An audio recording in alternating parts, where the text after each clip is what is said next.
का परम लक्ष्य है परमानंद में डूब जाना, आप वंचित रह जाएंगे। ये जो हमारे हृदय में मन नाना प्रकार के भोग संकल्प करता रहता है, इसी को मिटाना तो उपासना है।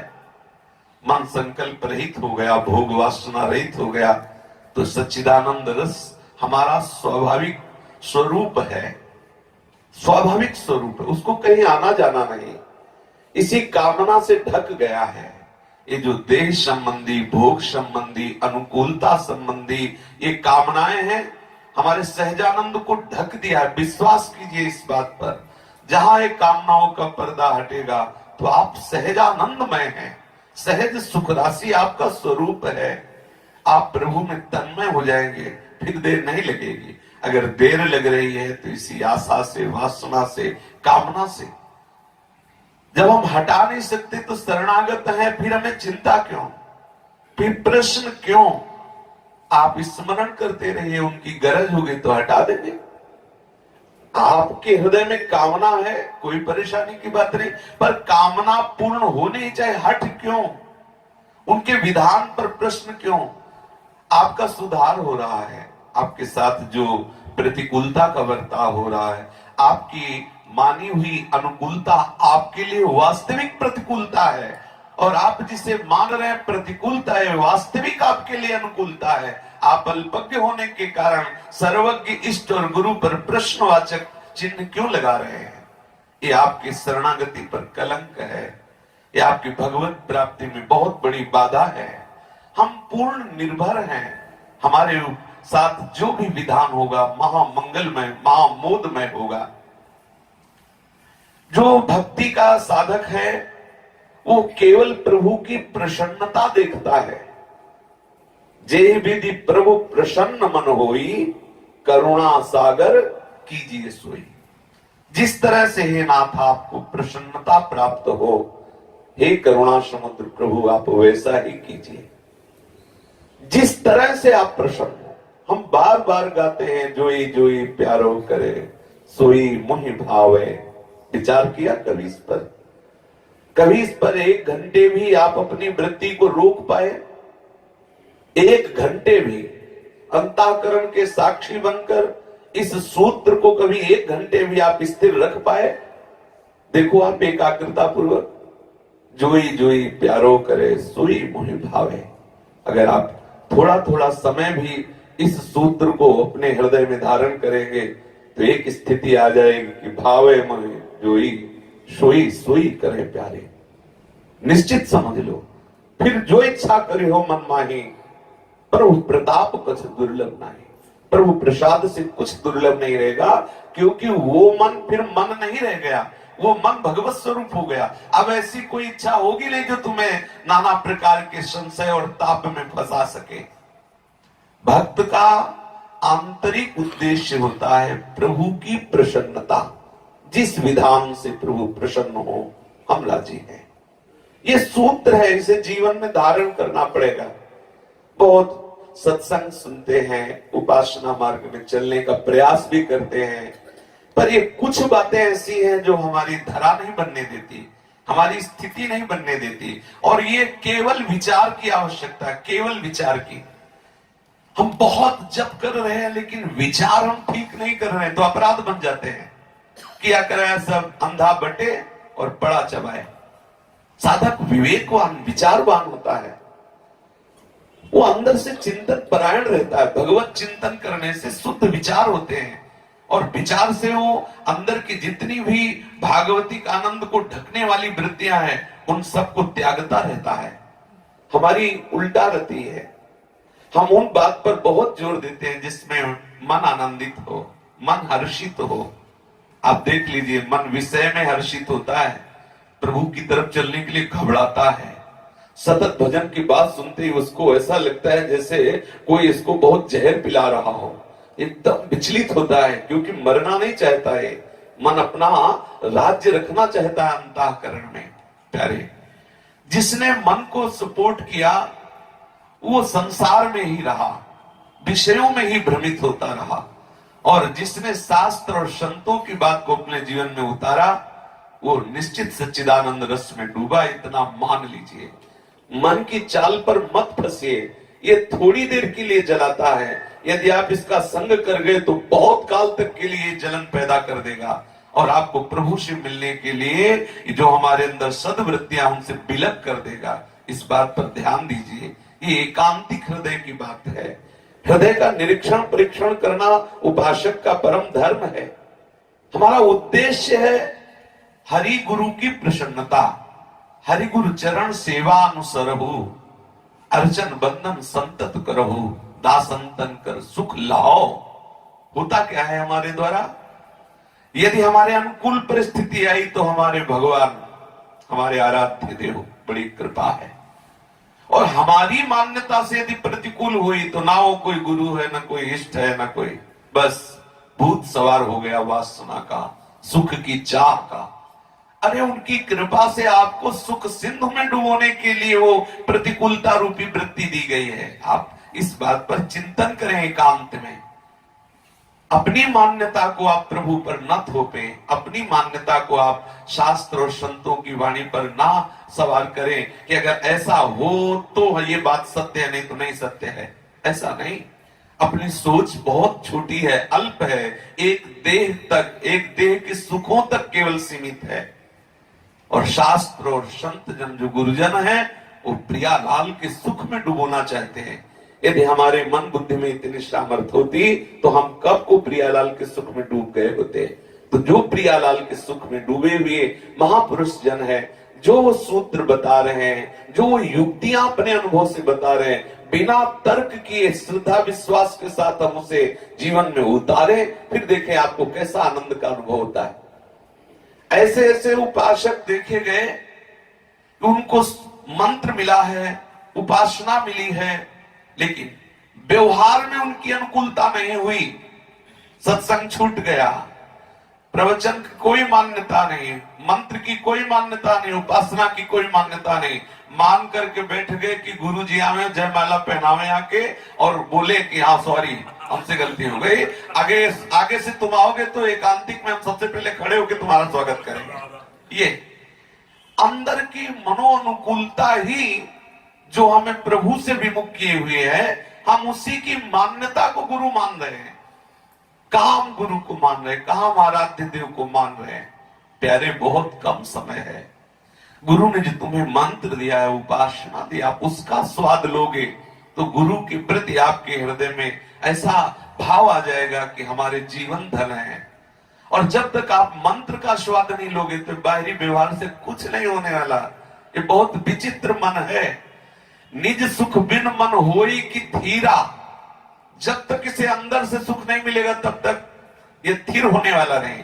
और अंदर से सुख मिलेगा गुरुजनों के द्वारा बताई हुई युक्तियों से विचार प्रयण होकर अपने को कुविचार और कुचेष्टाओं से बचा लेना, और सदैव उनके द्वारा दिए हुए उपासना के रंग में मन को रंग देना। आप देखो, आप बार बार बलिहार जाओगे, मीरा जी की तरह नाच नाच करके कहोगे, पायो जी पायो मैंने राम रतन धन पायो।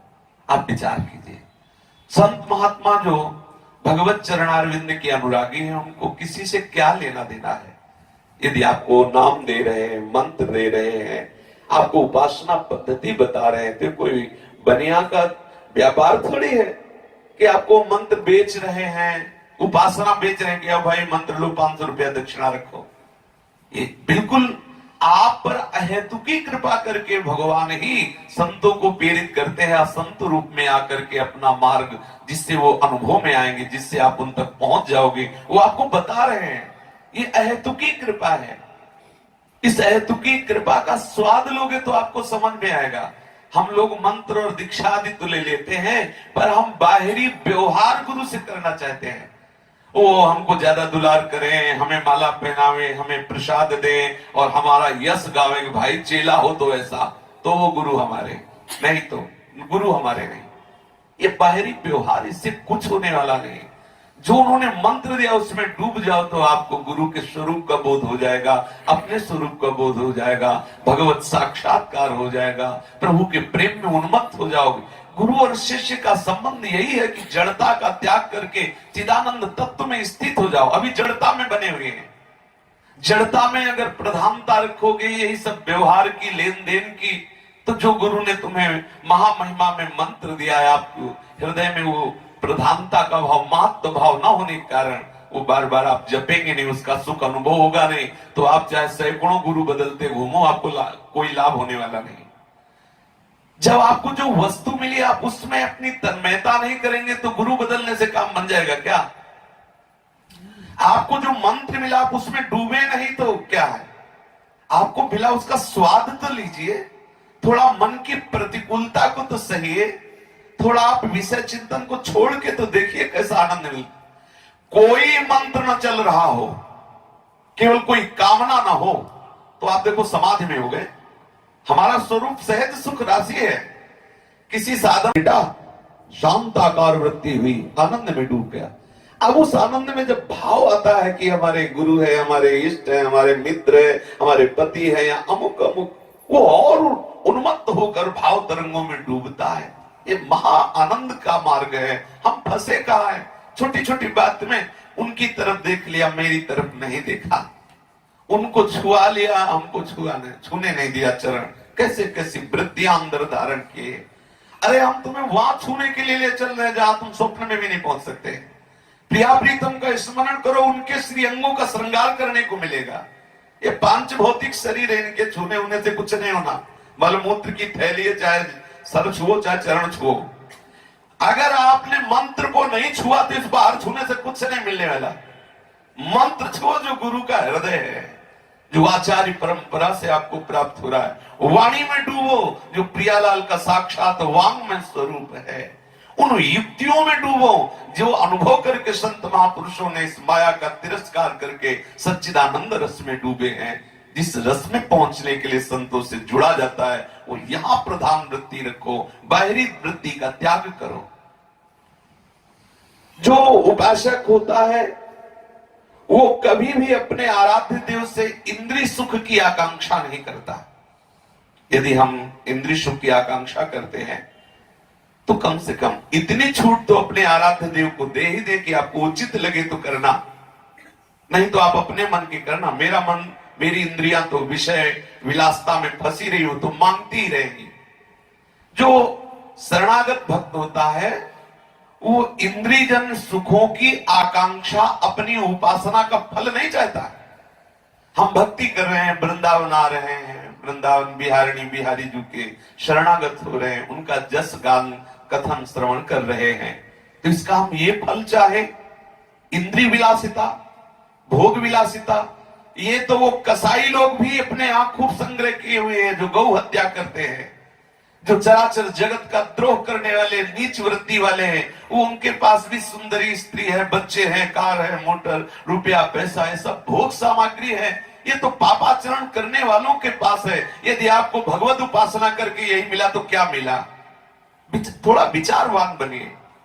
अगर यही रुपया पैसा, शरीर का रोग नष्ट हो जाना और नाना प्रकार की अनुकूलता ही उपासना का फल है, तो इससे वो पापी लोगों की तरफ दृष्टि करो जिनकी बड़ी बड़ी बिल्डिंगें बनी हैं और बहुत सुंदर सुंदर उनके वाहन हैं, पति पुत्र परिवार सब भी भरा है, और हम उनकी तरफ देखें। अगर यही वस्तुएं केवल भगवत उपासना से मिलती है तो उपासना का लाभ क्या मिला? अरे ये तो त्याज्य वस्तुएं हैं जिनके लिए हम आकांक्षा करते हैं। ये तो भक्त के जीवन में बाधा के रूप में आती है, आप उनकी आकांक्षा करते हैं।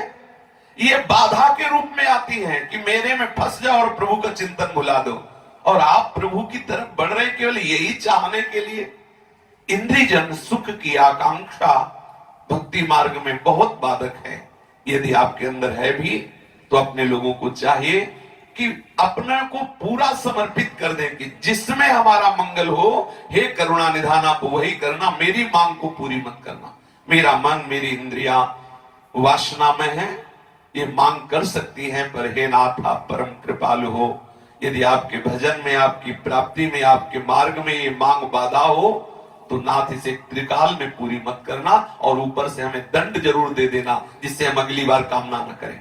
जो भक्त होते हैं वो ऐसी आकांक्षा करते हैं प्रभु से। जो प्रभु के चरणों के आश्रित होते हैं उनकी बुद्धि में केवल एक ही बात होती है, सतत भजन करते हुए प्रभु को मुझे प्राप्त करना है। एक ही उनकी जिद हो जाती है। अब जो भी हो मुझे प्रभु चाहिए। एक क्षण के लिए भजन न रुके और हमारे हृदय में, हमारे मानस पटल पर हमारे आराध्य देव, अरे हम जिनका यश गान कर रहे हैं, मेरे हृदय में एक बार तो प्रकट हुए तो आकांक्षा होनी चाहिए। एक बार तो अंदर से अनुभव करूं कि प्रभु मेरे हैं। एक बार तो अंदर से अनुभव करूं कि आप नख से सिर तक कैसे दिखते हो। बहुत वर्ष हो गए आपका नाम जप करते, बहुत वर्ष हो गए आपकी महिमा सुनते। हे करुणा निधान, आप एक बार कृपा करके मेरे हृदय देश में आ जाओ, एक बार मेरे मानस पटल पर आ जाओ। हमें आवाहन करना चाहिए, आकांक्षा करनी चाहिए। भक्ति की बुद्धि में विषय सुख की आकांक्षा नहीं होती, वो अपने साध्य वस्तु के ही चिंतन में मगन रहता है। जो लोग विषय का चिंतन करते हैं और प्रभु से विषय मांगते हैं तो उनकी दृष्टि में विषय बड़ा और भगवान छोटे। भगवान साधन और विषय साध्य हो जाता है, जबकि प्रारंभ दशा में ही विषय साधन बनते हैं और प्रभु साध्य बनते हैं। पर जो विचारवान नहीं होते, जिन्हें साधु संग नहीं मिला है, वो साधन भगवान को बना लेते हैं और साध्य बना लेते हैं विषय। ये विषय कैसे मिलेगा? बोले चलो भगवान के दर्शन करते हैं, भोग लगाते हैं, आरती करते हैं, पूजा करते हैं, जप करते हैं, उसका फल मांगते हैं कि हमें ये विषय मिल जाए, हमारी ये बात बन जाए, हमें ये पद मिल जाए। ये बहुत हानि का विषय है। जब ध्रुव जी को भगवान ने सर्वश्रेष्ठ पद दिया तो ध्रुव जी को रोना आ गया, बहुत दुखी हुए कि अरे ऐसे करुणा में प्रभु के चरणों का सानिध्य स्मरण न मांग करके मैंने क्या मांग लिया। तब उन्होंने कहा ध्रुव जी ने कि प्रभु अब मैं मांगता हूं, मेरे हृदय की आकांक्षा यह है कि आपके प्रेमी भक्तों का समागम मुझे प्राप्त हो, क्योंकि यदि प्रेमी भक्तों का समागम मिलता तो मैं परम पद की आकांक्षा न करता। मैं आपके चरणों की सेवा मांगता, मैं आपके चरणों के सानिध्य को मांगता, आपका सतत स्मरण मांगता। इसलिए अब मुझे आपके भक्तों का संग चाहिए। भक्तों के संग से, प्रेमियों के संग से पता चलता है कि हमारी उपासना का साध्य लक्ष्य है प्रभु। जो भी हमारे पास विषय है वो प्रभु प्राप्ति के साधन बन सकते हैं। उनको हम प्रभु के चरणों में समर्पित कर दें, प्रभु के दुलार के लिए उनका हम प्रयोग करें, ना कि हम प्रभु का प्रयोग करें अपनी वासना की पूर्ति के लिए। ये भक्ति में बड़ा अंतराय पैदा हो जाता है। कामना पूर्ति हुई तो हमारे हृदय में उदासीनता प्रभु की तरफ से होने लगेगी, क्योंकि कामना प्रधान थी। कामना पूर्ति नहीं हुई तो नास्तिकता बढ़ने लगेगी। कहां भगवान, हमने चाहा तो था ये मिले लेकिन नहीं मिला। कामना बहुत हानिदायक है। अगर कामना की पूर्ति होने लगे तो और लोभ बढ़ेगा, पूर्ति ना हो तो क्रोध बढ़ेगा। किसी भी तरह कामना में हित नहीं। जैसे हम बिना चाहे दुख भोगते हैं, कोई चाह नहीं करते, कोई भी नहीं चाहता, सारी चेष्टाएं सुख के लिए होती, फिर भी दुख भोगना पड़ता है। आप विश्वास कीजिए ठीक ऐसे ही आपको लौकिक सुख मिल जाएगा, बिना चाहे मिल जाएगा, क्योंकि ये पहले से निश्चित है। पर भगवान नहीं मिलेंगे, भजन नहीं मिलेगा। इसकी चाह करो, उनकी कृपा से यदि साधु समागम मिला है, खूब भजन वृद्धि बढ़ाओ और उसका फल मांगो कि खूब भजन बढ़ता रहे, प्रभु के सानिध्य का अनुभव हो, प्रभु के मन की बात जाने कि हमारे प्रभु कैसा विधान कर रहे हैं हमारे लिए मंगल में। हम प्रभु के विरुद्ध आचरण न करें, प्रभु के प्रति ऐसा न सोचे कि अगर भगवान है तो ऐसा कर देते तो मैं मानता भगवान है। ऐसा कहां हुआ।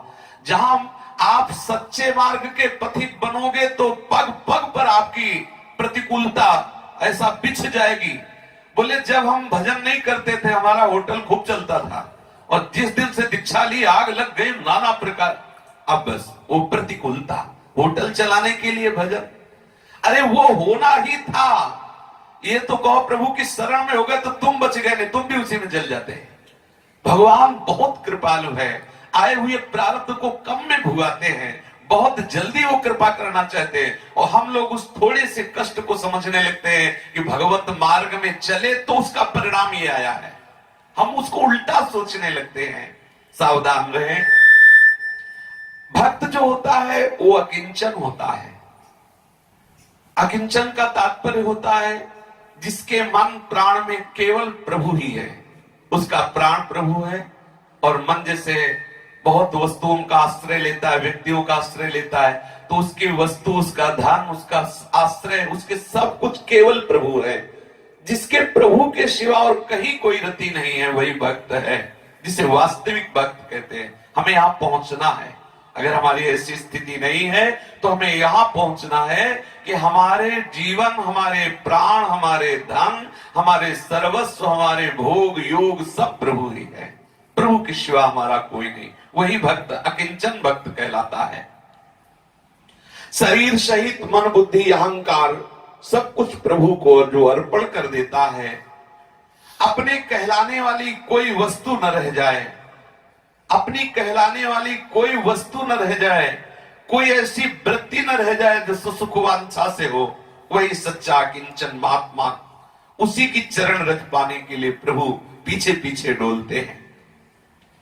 ब्रह्मा इंद्र का पद, चक्रवर्ती सम्राट पद, पाताल का राज या योग की 8 सिद्धियां भक्त इनको नहीं चाहता। भक्त केवल प्रभु को चाहता है। मैं इंद्रलोक में जाऊं, नाना प्रकार के सुख भोगूं, या ब्रह्मा बन जाऊं, या बादशाह बन जाऊं, या मेरे पास सब सिद्धियां आ जाए, भक्त के हृदय में आकांक्षा नहीं होती। भक्त के हृदय में ये आता है कि खूब नाम जप करूं, प्रभु के लिए रोऊं, तड़पूं, ये सुख चाहता है। जो वास्तविक भक्ति का मार्ग है, गदगद सुर नयना सजल, दंपति रस रहे भीन, इहगत वृंदा विपिन में फिरे प्रेम तल्लीन। आहा, प्रेम स्वरूप प्रियालाल के चरणारविंद में लीन हुआ। जिभ्या से नाम चल रहा, आंखों से अश्रु चल रहा है, तड़प रहा है प्रभु की। इससे बढ़कर कोई पद नहीं है, इससे बढ़कर कोई स्थिति नहीं है, और भक्त कभी नहीं चाहता इससे अलावा कोई और पद मिले, और कोई सिद्धि मिले, कोई राज्य मिले, कोई सुख मिले। इसमें जो सुख है, प्रभु का मधुर मधुर स्मरण हो रहा है, अश्रु प्रवाहित हो रहे हैं, प्रभु के लिए अश्रु प्रवाहित हो रहे हैं। धन्य हो जाती है भूमि जब प्रेम अश्रु गिरते हैं। इसलिए तो वृंदावन की अपार महिमा है। यहाँ तो प्रिया प्रीतम विहरण ही करते हैं, पर प्रिया प्रीतम के प्रेम में डूबे हुए रसिकों के विरह अश्रु और आनंद अश्रुओं से भींगी हुई भूमि है। वो रजकण कितना पावन हो जाता है जब किसी प्रेमी महाभागवत का भगवत संबंध से युक्त अश्रु बूंद गिरता है। वो रजकण कितना पावन हो जाता है। भक्ति इसीलिए सर्वश्रेष्ठ है। बड़े बड़े ज्ञानी महापुरुष जन भी जीवन मुक्त होने के बाद भी प्रभु की भक्ति करते रहते हैं, क्योंकि ये महारस है। जो भक्त केवल अपने प्रभु को ही अपना सर्वस्व मान लेता है, केवल प्रभु को, न उसे चक्रवर्ती राज्य चाहिए, न देवलोक चाहिए, न ब्रह्मा का पद चाहिए, न कोई सिद्धि चाहिए, केवल प्रभु मेरे हैं, प्रभु के बोलो। अपने को परेशानी क्या है? क्या परेशानी है? इसमें कोई रोक सकता है हमें कि हमारे श्यामा श्याम है? श्यामा श्याम भी नहीं रोक सकते। मेरे श्यामा श्याम है, इस बात के लिए श्यामा श्याम भी नहीं रोक सकते। इसमें क्या आपको तप करना है, क्या आपको दान देना है, कौन से तीर्थ में आपके भ्रमण की बात कही जा रही, कौन से आपको इसमें अनुष्ठान की बात कही जा रही है? मेरे प्रीतम श्यामा श्याम है, मेरे सर्वस्व प्रभु है। वैसे भी सर्वस्व प्रभु ही है, क्योंकि सब रूपों में प्रभु ही है, प्रभु की सिवा तो कुछ है नहीं। यदि आप ऐसा मान लेते हैं, मेरे ही सर्वस्व प्रभु है, मेरे प्रीतम प्राण जीवन धन प्रभु है, आप इसका चमत्कार देखिए, आपका जीवन कैसे बदलता है। लेकिन वास्तविक बात यह है कि मेरा सर्वस्व मन का विलास है, बस यहां फेल हो रहे हैं। वाणी से कह देंगे मेरे प्रभु सर्वस्व हैं, लेकिन जब सर्वस्व प्रभु धीरे धीरे अपना अधिकार करना शुरू करते हैं आपकी वृत्ति पर, आपके मन पर, आपके बुद्धि पर, तो आप चिटक के दूर खड़े हो जाते हैं। नहीं नहीं, मेरा मन नहीं लेंगे आप, मेरा तन मेरे सुख के लिए, मेरी वृत्तियां मेरी वासना के लिए। तो आपने समर्पण क्या किया भाई? फिर प्रभु चुपचाप खड़े रहते हैं कि देखो फिर बोलेगा तब देखेंगे, फिर देखेंगे। फिर वो जब कहीं धक्का लगता है तो कहता है हे नाथ मैं आपका, तब फिर शुरू करते हैं कि देखते हैं पूरे इस तेरे शरीर रूपी ब्रह्मांड में क्या है मेरा, और जहां पकड़ना शुरू करते तो फिर हटके दूर खड़ा। यही हो रहा है बहुत समय से। प्यारे, ठीक से समर्पण का भाव कर लो, वो पकड़ लेंगे, एक एक वृत्ति ले लेंगे, एक एक वृत्ति समर्पित कर लेंगे। आप चाहो भी बाद में कि हम दूसरे का चिंतन कर सके, तो वृत्ति ही नहीं रही तो चिंतन क्या करोगे? मुरारी पादार्पित चित्त वृत्ति, वो स्वयं समर्पित। थोड़ा आप समर्पण के लिए राजी तो रहो, वो आपको खींच रहे हैं। वो आपकी एक एक अपवित्र वस्त्रों में अपना परम पवित्र आसन लगाना चाहते हैं। और उपासना हम काहे के लिए कर रहे हैं? इसीलिए तो कर रहे हैं। सच्ची बात हृदय की कह रहे हैं। बहुत करुणामय है। जहां वो आपने कहा कि हे श्री कृष्ण मैं आपकी शरण में हूं, उतावले हो जाते, एक तो मेरा हुआ, और फिर आकर के वो अपना आसन लगाना चाहते हैं। जहां मन पे आसन लगाना चाहते हैं, चिटक के दूर खड़ा हो जाता है, नहीं नहीं मन तो मेरा है। अच्छा, इंद्रियों पर नहीं नहीं, इंद्रिया मेरी, इंद्रियों के भोगों पर नहीं नहीं, ये तो सब मेरी भोग की वस्तुएं हैं, तुम देख लो। चटनी और गरम गरम पकौड़ी पाएंगे हम, वहां गुरुजी ने कहा तो देख भले तुम लो, लेकिन हम तुम्हें पवाएंगे नहीं। अगर प्रभु पाने लगते तो पर्दा लगाने की फिर जरूरत ना होती। हाँ, ये तो कहो पाते नहीं तो अपने लोग लगा देते। अगर ये होता कि लगाया पूरी थाली साफ, तो पता चलता फिर कितने भोग लगाते हैं। पक्का समझिए, आप जहां कहते हैं कि हे प्रिया प्रीतम मैं आपका, तो हमारे लाडली लाल एक दूसरे की तरफ देख के मुस्कुराते हैं और कहते देखो ये जीव मेरा हुआ। बोले चलो दोनों इसके हृदय रूपी निकुंज में विहार करते हैं। तो हाँ ठीक है। जहां उसके अंदर की वासना की प्रतिकूलता की, वो चिटक के दूर खड़ा हो जाता है। हम नहीं मानते ऐसे भगवान को जो हमारे ऐसे सिद्धांत के प्रतिकूल करे, हमारी वासना के प्रतिकूल करे। जहां देखते तो प्रियाजू लालजू की तरफ, लालजू प्रियाजू की तरफ देखे, बोले प्रीतम झूठ कह रहा था, अब ये मेरा नहीं। तो बोले प्रियाजू देखो, फिर इंतजार करते हैं, फिर अपने किसी रसिक को भेजते हैं, वो समझाता है ये सब प्रभु की प्रॉपर्टी है, तुम अपनी क्यों मान रहे हो? तुम्हारे दुख का कारण केवल अपना ये मानना है, ये तन मन धन सब प्रभु का है, ऐसा तुम मान लो धीरे धीरे धीरे। और जिस समय हम ऐसे हो जाते हैं, निर्भर भक्त का मतलब क्या है? आप जैसा करो, सच्ची मानिए। निर्भर भक्त का स्वरूप जो पीछे चर्चा हुई थी, उसके आगे का प्रसंग ये है कि अहंकार और राग द्वेष से मुक्त वो होता है। वो ये मैं कर सकता हूं ये भावना नहीं रह गई, किसी से उसका अपनापन है नहीं, तभी तो पूर्ण प्रभु पे समर्पित हुआ है। जब प्रभु पे समर्पित हुआ तो किसी से द्वेष नहीं कर सकता। मैं तो केवल प्रभु के भरोसे हूं, वे यंत्री प्रभु मुझसे यंत्रवत जो कुछ कराना चाहते हैं वही होगा। बहुत ध्यान से सुनिए, निर्भर भक्त जब प्रभु को समर्पित होता है तो प्रभु आके उसके समर्पण किए हुए पर अपना अधिकार करते हैं, है उन्हीं की वस्तु। पर हम लोगों ने मनमानी आचरण करके अपना मान लिया था, इसलिए हमें दंड मिल रहा है। ये काम क्रोध लोभ मोह मद मत्सर, ये सब भागवतिक पार्षद हैं, ये सरकारी विधान से पिटाई करते हैं। जब देखते हैं कि सरकारी वस्तु पर ये अपना अधिकार कर रहा है तो पिटाई शुरू कर देते हैं, और वो समझ पा नहीं रहा है। अगर आप सरकारी वस्तु को सरकार को अर्पित कर देंगे तो वो दे आपको ही देगी, लेकिन फिर आपके ऊपर शासन नहीं रहेगा। जो आपको दंड विधान का शासन भोगना पड़ता है वो नहीं होगा। आपका शरीर, आपका अंतःकरण, आपका स्वभाव अगर प्रभु को समर्पित हो गया तो आप महाआनंद में हो जाओगे। है तो आनंद का साधन आपके ही, पर इसे मैंने अपना मान लिया है। जो निर्भर भक्त होता है, अहंकार रहित होना ही तो भरोसा है, पूर्ण भरोसा। प्रभु मैं किसी योग्य नहीं हूं, जब तक अहंकार होता है तब तक निर्भर भक्त हो ही नहीं सकता। पूर्ण आश्रित, पूर्ण आश्रित। मैं यंत्र हूं, मेरे प्रभु यंत्री है, जो कुछ कराना चाहते वही होगा। मुझ में भली भांति देख लिया कि कुछ भी करने की सामर्थ्य नहीं है, मैं जो भी करता हूं परिणाम में मैं फिसला नजर आता हूं, इसलिए प्रभु मैं आपका आश्रय लेता हूं, आप संभाल लीजिए। मेरे अंदर अज्ञान ही अज्ञान है, आप प्रकाश स्वरूप, ज्ञान प्रकाश स्वरूप हो। आप मेरे हृदय में जो राग है, द्वेष है, ममता है, आशा है, संताप है, अहंकार है, आप इसका हरण कर लीजिए। यहां से निर्भर भक्ति शुरू होती है। पीछे और भी चर्चाएं हो चुकी। जब आप केवल अहंकार का नाश कर रहे हैं तो आप भाग क्यों रहे हैं? आप विरोध क्यों कर रहे हैं? आपने यही तो प्रार्थना की है कि हे करुणामय प्रभु मेरे राग का नाश कर दीजिए। तो यही तो राग है, जननी जनक बंधु सुत दारा। और जब वो राग नाश शुरू करते हैं तो आप प्रभु का विरोध क्यों करने लगते हैं कि आपने हमारा बेटा छीन लिया, आपने हमारी मां को छीन लिया, आपने मांगा क्या था? आपने यही तो मांगा था कि आप ही मेरे प्रीतम हो, आपके सिवा जहां कहीं प्यार हो आप उसे छीन लीजिए। तो वही तो वो कर रहे हैं। या तो अंदर से ज्ञान के द्वारा जब देखा अंदर से संभलने वाला नहीं तो बाहर से हटा दिया। आप सुलझिए। प्रभु के चरणारविंद का अद्भुत सच्चिदानंद रस प्राप्त करने के लिए जो जो बाधक भाव हैं हम हटा नहीं सकते। तभी हम प्रभु के भरोसे हुए कि नाथ आप हटा दो, और जब वो हटाना शुरू करते हैं तो हम हट जाते हैं। नहीं नहीं नहीं, ये नहीं। बहुत विचित्र दशा, बहुत विचित्र दशा है।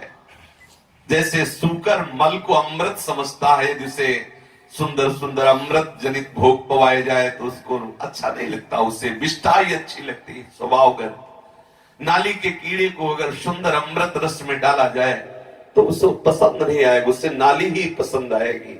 हम लोगों का कुछ ऐसा ही स्वभाव हो गया है, गंदे विषय रस अच्छे लगते हैं। सच्चिदानंद सुख की जो हमारे अंदर लालसा है, हम जिस लालसा से विषय सुख को भोग रहे वो विषय सुख की लालसा नहीं, वो सच्चिदानंद रस की लालसा। इसीलिए कोई भी आज तक तृप्त नहीं हुआ, सब बदलते रहते हैं, नई नई कामना करके, नए नए भोगों का सेवन करके वो चाह सच्चिदानंद रस की कर रहे, ढूंढ विषय में रहे, इसीलिए आज तक वो नहीं मिला। जब हार गए तो प्रभु की शरण में हुए, तो अब शरणागत होने पर, शरण पर विश्वास करो, वो तुम्हारे राग का नाश करेंगे, वो तुम्हारे द्वेष का नाश करेंगे। जहां जहां तुमने ममता की उसका नाश करेंगे, जो जो तुमने आशा की उन आशाओं का नाश करेंगे। तब तुम संताप रहित होकर महासुखी हो जाओगे। यही तो चाहते हो, महासुखी होना चाहते हो, प्रभु की आराधना करके, त्रिताप रहित होकर के, और जो त्रिगुण से परे सच्चिदानंद रस है उसमें डूबना चाहते हो, प्रभु का आश्रय लिए हो, तो प्रभु यही कर रहे हैं आपके साथ। आप बिल्कुल ध्यान देकर सुनिए। आपके राग का नाश करेंगे प्रभु। जहां जहां अपने अनुकूलता की वृत्ति आरोपित करके अपनापन कर रखा है, वहां वहां प्रभु या तो अंदर से ज्ञान देके, यदि बहुत रोग बढ़ गया है तो बाहर से ऑपरेशन कर देंगे। फिर आप विचलित क्यों हो रहे हैं? आप जो नहीं कर पाए वो प्रभु आपके साथ करुणा करके कर रहे हैं, तो आप विचलित क्यों हो रहे हैं? बड़े बड़े फेल हो जाते हैं। कहने को तो हो जाता है तन मन धन सब तेरा, और जब वो अधिकार करने के लिए अपनी मुहर लगाते हैं तब अच्छे अच्छे पूरा रजिस्टर वापस कर लेते हैं। हमें ले जाना भक्ति मार्ग में, नहीं चाहिए भगवान। ये बहुत विचित्र। हंसते हुए प्रभु कह रहे देवी हेसा गुणमयी मम माया दुरतया। बहुत विचित्र लीला है, हरि तेरी गति लख न परे। जब वो प्रभु करुणा करते हैं तो राग द्वेष का ना, चूंकि ज्ञानी स्वयं विवेक के द्वारा राग द्वेष रहित होता है, और भक्त के राग द्वेष का नाश प्रभु करते हैं। अब जो हमने राग कर लिया है, अब उसका नाश होगा तो थोड़ा जलन तो होगी ना। उस जलन को सह जाओगे तो बिना प्रयास के अनायास परम सिद्धि प्राप्त हो जाएगी, प्रभु के चरणारविंद के अनुराग की। प्रभु आपकी ममता का नाश करेंगे। शरीर पर ममता, वस्तुओं पर ममता, परिवार पर, आपके हृदय में क्षमता आएगी, इस ममता का नाश प्रभु करेंगे। पर आप बर्दाश्त करने के लिए तो राजी रहिए। जब आपको पता है कि ये फोड़ा विषैला है, अब इसका ऑपरेशन होना ही चाहिए, तो आप डॉक्टर के पास जाते हैं, पैसा देते हैं, चीरा लगाते हैं। यद्यपि उस समय वो तड़पता बहुत है, लेकिन अंदर अंदर हिम्मत करता है कि ऑपरेशन जरूरी है। अगर ऑपरेशन नहीं होगा तो पूरे शरीर में ये विष फैल जाएगा और कष्ट बढ़ जाएगा, तो वो उस कष्ट को सहता है। एक कांटा चुभे तो कितना कष्ट होता है, लेकिन वो वहां चीरा लगवाता है, ऑपरेशन करवाता है, क्योंकि वो फोड़ा पक चुका है, अब वो दवा से बैठने वाला नहीं। ऐसे ही प्रभु देख लेते हैं कि इसका ममता का फोड़ा बहुत बढ़ गया है, अब इसका ऑपरेशन करना ही पड़ेगा। अब वो कृपा करते हैं, आपको ममता रहित करते हैं, तो आप अश्रद्धा कर लेते हैं। संत सदगुरुदेव शास्त्र भगवान सब एक ही है, भक्त भक्त भगवंत गुरु चतुर नाम बपुए। बोले देखो ये कैसा हमारे साथ व्यवहार कर रहे हैं, कैसा बर्ताव कर रहे हैं प्रभु। अरे इनका भजन किया था तो ऐसा होना चाहिए था, ऐसा होना। तुमने जो मान्यता कर रखी है वो ममता युक्त कर रखी है, और प्रभु ने जो आप पर प्यार किया है वो आपको ऐसी स्थिति प्रदान करना चाहते हैं जिससे आपको दिखाई देगा कि तुम्हारे जितने भी परिजन थे वो प्रभु ही बने थे, दूसरा नहीं। ये आपको अनुभव करा देंगे वो बाद में, पर पहले ऑपरेशन तो हो जाने दीजिए। यहां ऑपरेशन हम बर्दाश्त नहीं कर पाते। सत्संग सुने, संत सेवा करें और हम उसका फल मांगते ये है कि हमारा परिवार सुखी रहे, हमारी अनुकूलता भोगों की जितनी वो बनी रहे, जो जो कामना करे वो सब पूरा होता रहे। तो बोले बहुत बढ़िया गुरु। एक बार एक भगत आए थे आगरा से, बोले हम जब से दीक्षा ली जो चाहते वही होता। हम कहते वर्षा हो जाए तो वर्षा, अरे उनका फंसना मत इस बात में, नहीं तो तुम्हें मंत्र में और गुरु में और इष्ट में अश्रद्धा हो जाएगी। अरे कोई सुकृत के बल से कुछ ऐसा हो गया, कोई तुक्का जम गया तो कोई सिद्ध थोड़ी हो गए। अरे सावधान, ये कोई अनुकूलता थोड़ी है। ये जो बाहरी वृत्तियों को आप भगवत भजन से तौलते बहुत बड़ी हानि है। बोले आप सत्संग हो रहा, वर्षा कैसे हो सकती है? अरे नहीं, उनकी इच्छा ओला पड़े, वर्षा की क्या बात है? अरे उनकी मौज। बोले हम भगवान के जन्म में कोई पिटाई कैसे कर सकता है? अरे नहीं, उनकी मौज, खाल खींच दो, तुम्हारी इच्छा की बात है प्यारे। ये जीवन आपका है। वो देखेंगे कि वाणी से ही केवल कहते हो कि अंदर से भी समर्पित हो, वो देखेंगे इस बात को। और जिस दिन तुम उनके पूर्ण समर्पित हो गए तो फिर कौन है इस त्रिभुवन में जो तुम्हारे बाल बाका भी कर सके? पर आपने कहा है कि प्रभु मैं आपका हूं, तो देखेंगे कि तुम प्रभु के हो कि नहीं। या हम प्रभु के सामने जाते कहते आपके, पत्नी के सामने जाते कहते आपके हैं, उनके सामने जाते कहते आपके। तो प्रभु सर्व के समझ रहे कि कितना डुप्लीकेट है। प्रभु के सामने अगर हमने कह दिया झूठ से भी आप मेरे हैं, अब वो बहुत सर्वज्ञ है, अंदर की बात जानते हैं। धीरे धीरे वो ऐसा आपको पकड़ लेंगे कि आप किसी के काम के रहेंगे नहीं। अब जब आप किसी के काम के नहीं रहे, ऐसा वो बना रहे, तो आप अश्रद्धा क्यों कर रहे हैं? क्यों श्रद्धा कर रहे हैं? प्रभु ने हमारा सब चौपट कर दिया। भागवत में युधिष्ठिर जी से कहा जिस पर मैं कृपा करता हूं उसका सर्वनाश कर देता हूं। नहीं सुना था क्या? सुन लो, फिर सुन लो। जिस पर वो कृपा करते हैं केवल अपने लायक रखते हैं, अपने लायक। अगर उनके लायक बनना है तो इस मार्ग में कदम रखना नहीं, वहीं रहो जहां रह रहे हो। जहां रह रहे हो भोग वासनाओं में, वहां खेलते रहो, तुम्हारा सारा खेल बंद हो जाएगा अगर इस नित्य विहार खेल की तरफ आंख उठाई।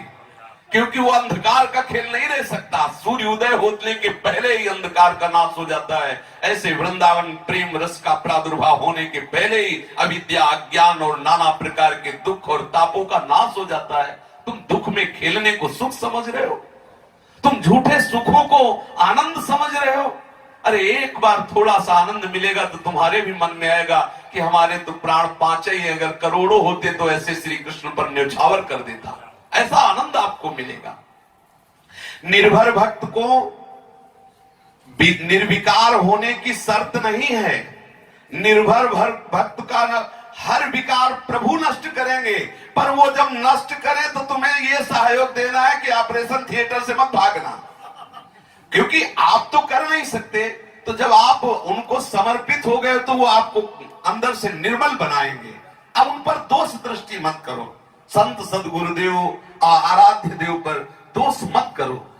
ऐसे ऐसे छुपे छुपी पाप वृत्तियां हैं कि कई बार सत्संग में कहा है भगवान की कृपा हुई है जो अभी तक किसी वैज्ञानिक की खोपड़ी में ये बात नहीं आई कि किसी के अंतःकरण की बात वो दिखा दे, जैसे अल्ट्रासाउंड में, सीटी स्कैन में और एक्सरा में दिखाते ना। अगर ऐसी कोई मशीन होती कि बाबा जी के मन में रख दो और वो बता दे कि क्या चल रहा है, रोटी मांगे नहीं मिलती, पक्का समझ लो। बड़े कृपालु भगवान, ऐसी विज्ञान में ऐसी शक्ति नहीं दी है। अपने लोगों के अंतःकरण में जैसे छोटी सी चिप में कई 100 घंटे का प्रवचन होता है। छोटी सी चिप है, कई 100 घंटे का। तो ये लौकिक विज्ञान में इतनी सामर्थ्य है, तो अलौकिक परम विज्ञानी ब्रह्मा जी ने मन रूपी चिप की रचना की है। इसमें अनंत जन्मों का पूरा व्यवहार भरा हुआ है। अब हमारी तो सामर्थ्य नहीं कि खाली कर सके। अब हरि उसको जब डिलीट करते तो हम चिलक पड़ते हैं, क्योंकि वो प्रतिकूलता में ही डिलीट होती है। जहां प्रभु ने प्रतिकूलता करके तुम्हारे अंतःकरण के समस्त विकारों का सफाया करने की सोची, तहां आप बस निषेध भाव ले आते हैं। श्रद्धा विश्वास की कमी होने लगती है। प्रत्यक्ष देखा जाता है, प्रत्यक्ष। श्रद्धा विश्वास हमारा वही होता है जहां हमारी अनुकूलता होती है, प्रत्यक्ष। अपने लोग बैठे हुए झांक के देख लो, हमारे गुरु हमारे इष्ट तभी तक जब हमारी अनुकूलता बने, अनुकूलता नहीं तो आप सोचो आपने क्या दिया हरि को और क्या दिया गुरु को। तुम्हें मंत्र दिया, तुम्हें उपासना दी, तुम्हें प्यार दिया, तुम्हें प्रियालाल के निज धाम की आसक्ति प्रदान की, तुमने क्या दिया? अब भी तुम्हें मान चाहिए, शरीर का अनुकूलता चाहिए। तो प्यारे, जिस रस में पहुंचना ये मान और अनुकूलता का ही त्याग करना है। इसका नाश करने के लिए वो अवश्य लीला करेंगे, उसको आप सह जाओ। तुम्हारी ममता का नाश करना प्रभु की जिम्मेवारी है। जब वो नाश कर रहे हैं तो तुम अश्रद्धा क्यों कर रहे हो? क्योंकि बिना श्रद्धा विश्वास के आपको तत्व का अनुभव नहीं होगा। इसलिए सबसे पहले श्रद्धा की बात कही जाती है। श्रद्धा वो है, अब जैसा भी होगा जोई जोई प्यारो करे सोई मोहि भावे। मुझे वही अच्छा लगेगा जो मेरे प्यारे करेंगे। अभी वही अच्छा लगता है जो मेरे प्यारे मन करते हैं। मन जो चाहता है वही होता है। बहुत सुलझने का विषय है। जब निर्भर भक्त प्रभु पे समर्पित होता है तो प्रभु की जिम्मेवारी होती है उसके राग का नाश करना। बार बार कह रहे हैं, अपने लोग शरणागत हैं, जहां जहां राग करोगे उसका नाश वो करेंगे। अच्छा है राग ही मत करो तो बेचारे ये जो हमारे अंदर दुख होता है वो नहीं होगा। ये राग नाश होगा तो हमें दुखी होना पड़ेगा। ये आप पहले से समझ जाओ, जहां जहां ममता करोगे वो सब नष्ट कर देगा ठाकुर। बड़ा अलबेला ठाकुर है। राधा बाबा जी कहते हैं बड़ा जलनुआ ठाकुर है, दूसरिया पसंद नहीं करता। मत मानना यहां किसी को दूसरिया, नहीं तो चौपट हो जाओगे। कोई ऐसी लीला करेगा कि फिर रोते बनेगा। एक मात्र चिंतयन्तो मांग, मांग है मेरे प्रीतम की। यदि वास्तविक प्रेम रस में डूबना चाहते हो, वास्तविक भक्ति रस में चलना चाहते हो, तो सब में श्री कृष्ण की भावना करके ही व्यवहार करो। प्रभु से विलंब कोई राग मत कर लेना, नहीं तो वो उस राग का नाश करेंगे, क्योंकि उनकी जिम्मेवारी है समता युक्त बना करके अपने अनुराग रंग में उतार देना। ये शरण्य प्रभु का विधान होता है। प्रभु तुम्हारे राग का नाश करेंगे, तुम्हारे द्वेष का नाश करेंगे, तुम्हारी ममता का नाश करेंगे, तुम्हारी आशाओं का नाश करेंगे। तब तुम संताप रहित होकर परमानंद में डूब जाओगे। यही तो हम चाहते हैं। तैयार रहना, बिल्कुल तैयार रहना। जैसे सेना के जवान को सिखाया जाता है कि इतनी ऊंचाई पर चढ़ना पड़ेगा, हो सकता है तुम्हें गोली लग जाए, हो सकता है ऐसा हो जाए, ऐसा ऐसा सहना पड़ेगा। ऐसे ही तुम प्रभु के पार्षद हो, तुम प्रभु के जन हो। तुम्हारे सामने परिस्थिति प्रभु के द्वारा ही दी जाएगी और ये सब विकारों का नाश करके महारस में वो जगत गुरु हैं, आपको निमग्न करेंगे। कभी अविश्वास मत करना, उनका हर विधान महामंगलमय है। तुम केवल प्रभु के हाथ की कठपुतली बनने के लिए तैयार हो जाओ। जैसा नचाएं वैसे भी नाच रहे हो। अगर ऐसे भाव कर लोगे तो प्रेम में डूब जाओगे, नहीं तो उमादारू जोशित की नाई सबही नचावत राम गुसाई। तुम कहो कि मैं नहीं नाचूंगा तो नाच ही रहे हो। ये मैं जो बोल रहे उसी की माया का चमत्कार है। अगर भक्ति में शरण के अधीन हो जाओगे तो प्रेम में डूब जाओगे, नहीं तो माया तुम्हें नचनी नाच नचा देगी। आप विचार करके देख लो, सब मायावश नाच रहे हैं। उमादार जोशित की नाई सबहे नचावत राम गुसाई। यदि आप प्रभु के हाथ की कठपुतली बन गए तो जैसा प्रभु इशारा करेंगे वैसा नाचोगे, तो आप देखोगे आपको कैसा आनंद का अनुभव हो रहा है। निर्भर भक्ति में किंचन मात्र कर्ता भाव नहीं रह जाता, किंचन मात्र अपनी इच्छा नहीं रह जाती। हमारी इच्छा है कि ऐसा हो जाए, पर मेरे प्रभु की इच्छा कैसी है? मुझे राजी रहना है प्रभु की इच्छा में, तो हम अपनी इच्छा का आदर ही नहीं करते। तो हम जिसका आदर नहीं करते वो आना बंद कर देता है। आप देख लीजिए, आप जिसका आदर नहीं करेंगे वो आपके घर आना बंद कर देगा। एक बार आएगा, दो बार आएगा, तीन बार आएगा। जब आदर ही नहीं करोगे तो आपके घर में ही नहीं आएगा। हमारे हृदय रूपी घर में इच्छाओं का बढ़िया आदर होता है, तभी वो आ रही हैं। नहीं, आप प्रभु की इच्छा का आदर कीजिए, अपनी इच्छा का आदर न कीजिए, आना बंद हो जाएगा, आप निष्काम हो जाओगे, आपका हृदय निर्मल हो जाएगा। ये इच्छाओं का जो हम अपनी आदर कर रहे हैं और प्रभु की इच्छा का निरादर कर रहे हैं, यही तो बंधन है। निर्भर भक्त प्रभु की इच्छा का आदर करता है, अपनी इच्छाओं का आदर नहीं करता। ऐसे भक्त का समस्त भार करुणा में प्रभु अपने ऊपर ले लेते हैं। पर भक्त को कभी अंदर ऐसी इच्छा नहीं होती कि मेरा भार प्रभु ले ले। उसके अंदर ये नहीं रहता कि प्रभु मेरे योगक्षेम का वहन करें, प्रभु मेरी रक्षा करें, प्रभु मेरी अनुकूलता की व्यवस्था करें। नहीं नहीं, वो तो जैसा प्रभु चाहे वैसा। जहां ऐसे हुए तो प्रभु आपका संपूर्ण भार ले लेंगे। और इसका भी भाव भक्त के अंदर नहीं को मेरा भार ले ले। वो अपने अस्तित्व को ही प्रभु पर निर्भर कर दिया, तभी तो निर्भर भक्त है। अपना अस्तित्व ही प्रभु के चरणों में समर्पित कर दिया। जैसे दिन का अस्तित्व सूर्य है, सूर्य के बिना दिन का कोई अस्तित्व ही नहीं। जैसे जीवन का अस्तित्व प्राण है, ऐसे भक्त का अस्तित्व प्रभु है, भगवान है। ध्यान दीजिए, भक्त अपना भार प्रभु के चरणों में अर्पित कर देता है। ऐसा भी उसके अंदर भाव नहीं लेता कि मुझे खान पान भरण पोषण सारी आवश्यकताएं मेरी प्रभु पूरी करें। अगर ऐसी भावना है तो अभी प्रभु की इच्छा पर कहां निर्भर है। अगर प्रभु मुझे 10 दिन बिना भोजन के रखना चाहते हैं तो जय हो, आपकी इच्छा की पूर्ति, मुझे त्रिकाल में भोजन न मिले। वो प्रभु की इच्छा पर निर्भर है। सच्ची मानिए, फिर भूख लगेगी ही नहीं। बिना भोजन के आप तृप्त होकर नाचते रहेंगे। श्री सुखदेव जी से परीक्षित जी कहते हैं, जिस प्यास से व्यथित होकर के मैंने समीक ऋषि के गले में मरा हुआ सर्प डालने की चेष्टा की, आज वही भूख प्यास मुझे बिल्कुल नहीं सता रही है, क्योंकि मैं श्री कृष्ण की लीला रस का पान कर रहा हूं। जो प्रभु के आश्रित है तो प्राकृतिक ये जो क्षुधा धर्म है ये उसे व्यथित नहीं कर सकता। कोई भी वासना उसको व्यथित नहीं कर सकती। इसलिए वो ये भी नहीं चाहता कि मेरा भार प्रभु ले ले, क्योंकि अस्तित्व ही नहीं रह गया, मैं ही समर्पित हो गया। जैसे दिन का अस्तित्व सूर्य है, जीवन का अस्तित्व प्राण है, ऐसे भक्त का अस्तित्व भगवान है। भक्त का जीवन भगवान है। वो काहे को आकांक्षा करेगा कि मेरे भरण पोषण का भार प्रभु पर हो। मेरा बचा ही नहीं तो भरण पोषण किसका, मेरा ही समर्पित हो गया। उसका आत्मा, प्राण, मन, धन, जीवन, परिवार, संपत्ति, लोक, परलोक, भोग, मोक्ष, सब कुछ श्री कृष्ण है। सब कुछ श्री कृष्ण। कितना